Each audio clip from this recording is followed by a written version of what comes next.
रामकृष्ण हरी भक्त मंडळी की वारकरी परंपरेतील जो सगळ्यात मोठा उत्सव सांगितला जातो किंवा मानला जातो तर त्याच्यामध्ये आषाढी एकादशीचं हे वारकऱ्यांच्या दृष्टीनं अतिशय महत्व असतं, महत्वाचं स्थान असतं. शेकडो किलोमीटर वारकरी या आषाढीच्या ओढीनं, विठ्ठलाच्या ओढीनं, पांडुरंगाच्या ओढीनं पंढरपूरची पायी पायदळ वारी करत असतो. त्याच्यासाठी महिना महिना चालत असतो. या आषाढी एकादशी बद्दल जे काही वेगवेगळे संदर्भ सांगितले जातात, तर एक वैदिक परंपरा आणि जी काही आषाढी जी काही मान्य केली जाते, तर ती मूळ वारकरी परंपरेचा एक उत्सव आहे किंवा सण आहे.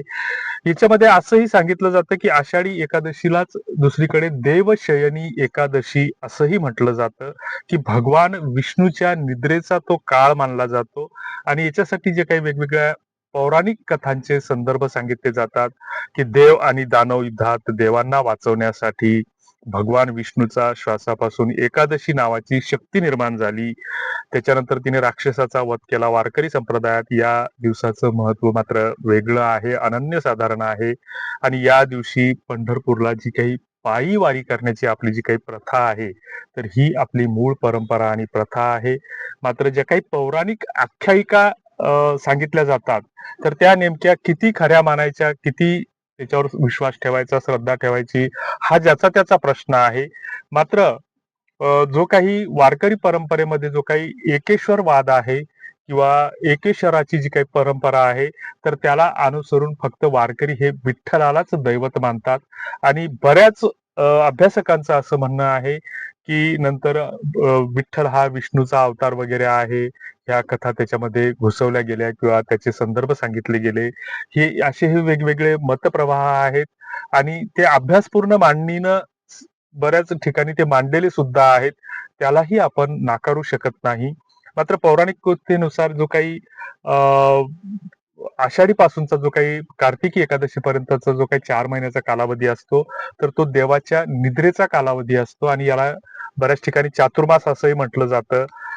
चातुर्मासाची सुरुवात ही आषाढी एकादशी पासून होत असते आणि मग कुठल्या पूजा केल्या पाहिजेत, कुठले उपवास केले पाहिजेत, कुठले व्रत केले पाहिजेत, या वेळेबद्दल वेगवेगळे संदर्भ तुम्हाला सांगितले जातात.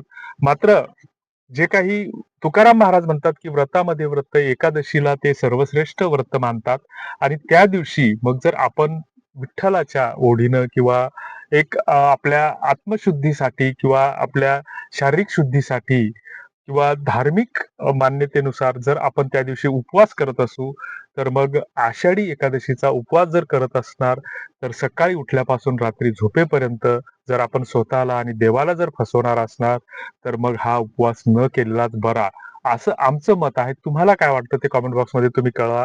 कारण उपवासाच्या नावाखाली आपण अ, एरवीपेक्षा जास्त अन्न पचवतो किंवा पचवण्याचा प्रयत्न करतो. सकाळी वेगळं फराळाचं, दुपारी वेगळं. बऱ्याच ठिकाणी मंदिरात सुद्धा काही बरेच जण दर्शनासाठी वेगवेगळ्या मंदिरात येतात. तर त्या ठिकाणी सुद्धा अलीकडच्या काळामध्ये त्या ठिकाणी प्रसाद वाटपाचे कार्यक्रम असतात, फराळ वाटपाचे कार्यक्रम असतात.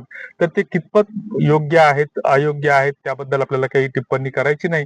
मात्र तुम्हाला काय वाटतं ते कमेंट बॉक्समध्ये कळवलं पाहिजे. कारण आमच्या मते उपवास म्हणजे निराहार राहणे, लंघन करणे किंवा त्या दिवसापुरतं उपाशी राहणे किंवा जोपर्यंत आपलं शरीर आपल्याला हे देतं, तर तोपर्यंत आपण त्या काळापर्यंत उपवाशी राहणं ही त्यामागची आध्यात्मिक भूमिका असली पाहिजे.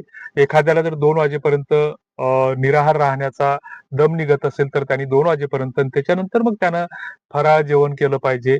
मात्र सकाळी उपवासाच्या नावाने इच्छा नसतानाही खायचं, दुपारी खायचं वेगळं, अ, जो देईल ते खात राहायचं, चहा घेत राहायचा, वेगवेगळी पेय घेत राहायची. हे मात्र याला आम्ही उपवास म्हणत नाही.